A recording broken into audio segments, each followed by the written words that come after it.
was Burris Band. They've got some rock music for us tonight. But first, we all know about Miss United States. Well, now there's a competition for men, which is, of course, called Mr. United States. And Avery D is Mr. United States 2016. He's actually from right around the corner in Baton Rouge, and he was actually the first Mr. United States. Thanks for joining us. Thank you so much for having me. So you have the sash and everything. That's the same. Yes. Really cool. So tell me what this is about, because I immediately thought, is just this the same contest for men?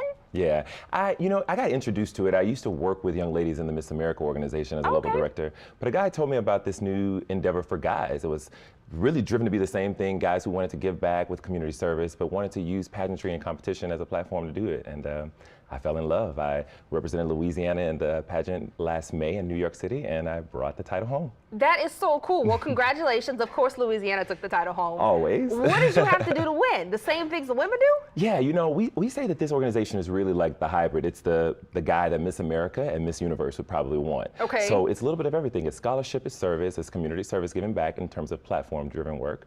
But it's also all of the runway stuff. It's runway fashion, formal wear. So you do still serve it? We still got to do a little slaying on the runway. That's really cool. And so for the ladies, a big part of it is the dress. So do you guys have outfits and you put a lot of thought into that? Yeah, we have two categories: runway fashion as well as a formal wear in terms of fully clothed. We have a fitness and swimwear competition, as well as interview and on-stage questions. So it's full, you name it, like everything that's within a typical pageant. It's the same thing for guys, but just you know, a much more masculine and domineering approach. Super cool. It seems like you were kind of born for this because you were Mr. Southern.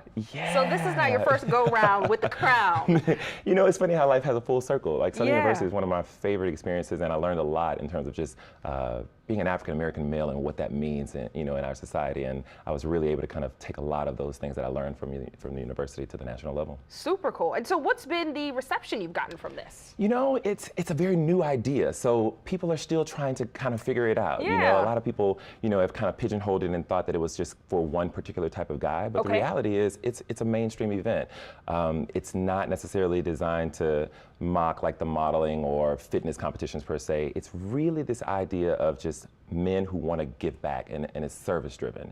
And we just, like I said, use pageantry as a platform to do it. Really cool. So let's talk about how you do that. You have your Love Matters campaign. Tell me what that's all about. My platform is Love Matters, LOVE, living optimistic values every day.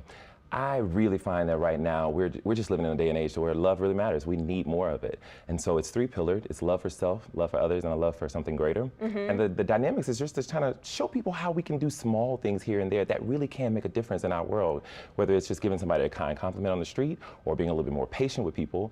You know, feeling self, learning who you are, extending that to others, and then I believe that there's always something inside of us, the spirit that's greater than anything in the world. And when we tap into that, I think it'll change our behavioral response, like in the world. Oh, certainly. I love that campaign and platform. All right, so you guys are searching for your replacement? Yes. Or the great man who comes after you, and you're doing it right here in Louisiana. We are so excited. The pageant moves this year from New York down to New Orleans, That's and a big deal. I could not think of a more charming place to host it. Yeah. Looking for a gentleman. Our brand is the nation's gentleman.